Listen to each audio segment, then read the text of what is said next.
Hello semua, harap-harap semua sihat belaka. Saya ni baru balik daripada memberi penerangan tentang equality, gender equality ya di sekolah ISKL. Setiap tahun saya pergi ke sana untuk memberi penerangan tentang isu-isu orang asli lah. Tetapi ini bagaimana isu orang asli tentang gender equality di bawah SDG 5 lah.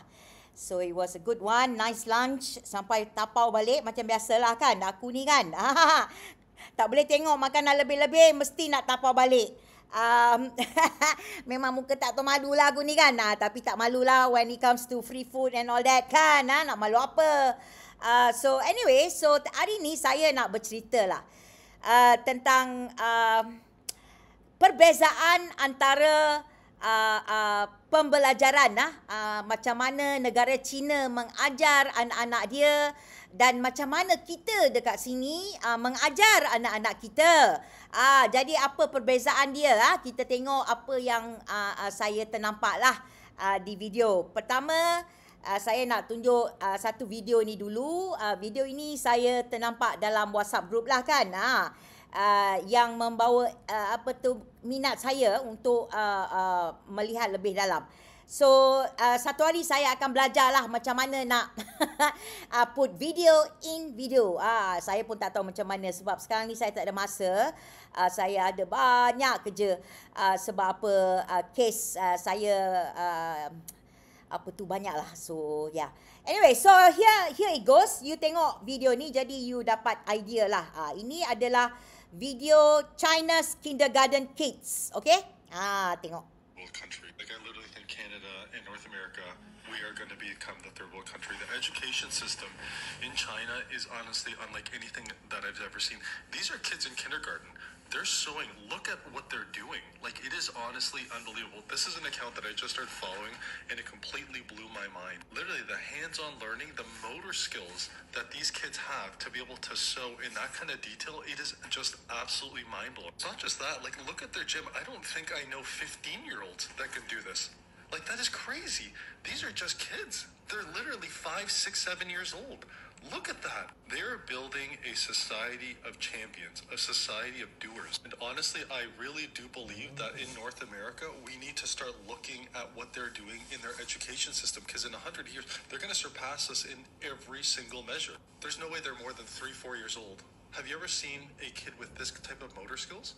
I've never seen anyone at that age be able to do that and have that type of like hand-eye coordination.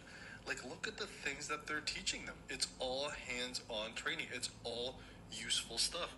And I'm going to show you some cooking videos. Like, the cooking that they're doing. So basically you have an idea lah kan.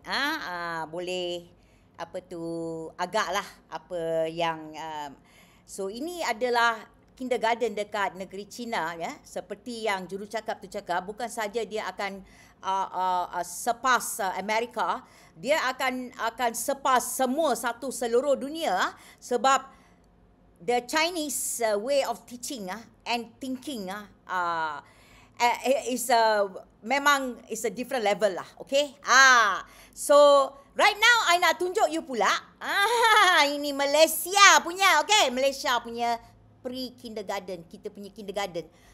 Macam mana mereka ni mengajar anak-anak kita, okay? So you tengoklah.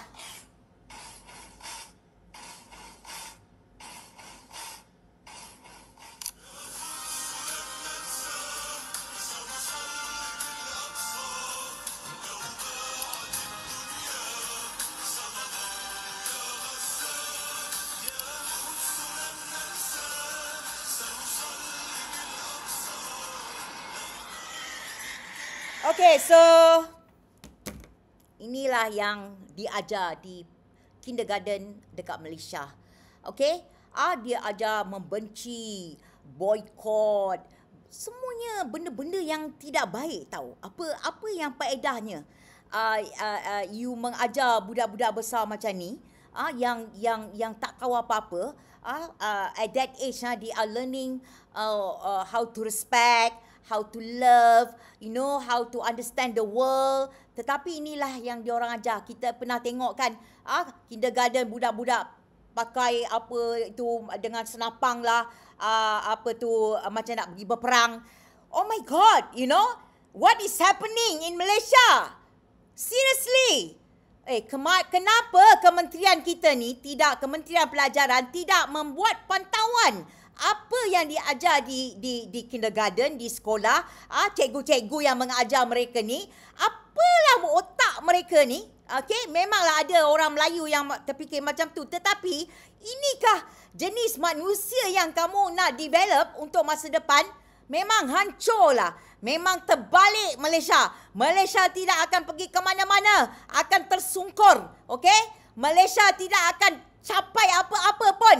Kalau inilah jenis manusia yang kita asuh daripada sekolah, daripada kindergarten, preschool, di sekolah, lepas tu universiti. Tengok budak-budak Universiti Melaya tu. Hayo, kalau itulah jenis yang budak-budak yang kamu keluarkan kat Malaysia ni memang hancur. Hancur. Tidak ada pertolongan lagi dah. So itu sebab kalau kamu tengok Asia University Ranking, okey, Malaysia nombor berapa? Universiti Melaya. Universiti Melaya dalam Asia punya ranking aja 68, okey, nombor 68. Malulah. Kononnya Universiti Melaya is the best university. So proud. Alumni Universiti Melaya, what are you all doing? Shame on you. The standard of your university is going down and down. Okay, you know who are on the top 12? 9 out of 12, the top 12 university in Asia, they are all from China. Okay? And guess what? Singapore. Nak tahu Singapore nombor berapa? Singapore nombor 1, Tsinghua University. Nombor 2, Peking University. Nombor 3, National University of Singapore. Nombor 4, Nanyang Technological University of Singapore. Lepas tu Tokyo, lepas tu Hong Kong, lepas tu all China. Now, Malaysia? Malulah. Kalau I lah, nasib baiklah aku tak belajar kat Malaysia kan. Alumni Universiti Melaya, what are you going to do? Are you going to allow your university becoming the shame of Malaysia? Unbelievable. This is what I'm saying lah. Kita punya Kementerian Pelajaran, I don't mind about the extra languages lah. Apa yang dia nak ajar extra language tu kan, yang dia nak ajar budak-budak sekolah kita. It's good. After all, it's only options. Maksudnya dia tak paksa lah. Kalau dia paksa tu lain hal lah kan. Dia tak paksa. That's okay. Actually, that is good. I agree with it. But on the other hand, what are you doing? You should actually implement STEM. Benda-benda yang penting lah. Okay, bukan nak kata extra languages are bad. No, it's good. But you also must implement the important things. STEM, and all that. Kita kena ajar anak-anak kita supaya jangan malu nak belajar bahasa Inggeris. Sebab itu adalah penting juga. Okay. I don't know where this country is going, but seriously, I don't see that it is going very well. Not even very well. It's going bad. It's from bad to worse. I think kalau tidak ada change of direction lah, tidak ada tukar arah lah, memang Malaysia akan hancur lah. Akan hancur. I can foresee that, to be honest. Dah mula hancur dah sebenarnya. Mungkin dah hancur juga. Separuh orang kata dah hancur. But I still ada hope lah kan. Saya harap Malaysia boleh bangkit daripada sekarang lah. Yang sekarang semuanya masalah dari segi semua aspek lah. So itulah yang saya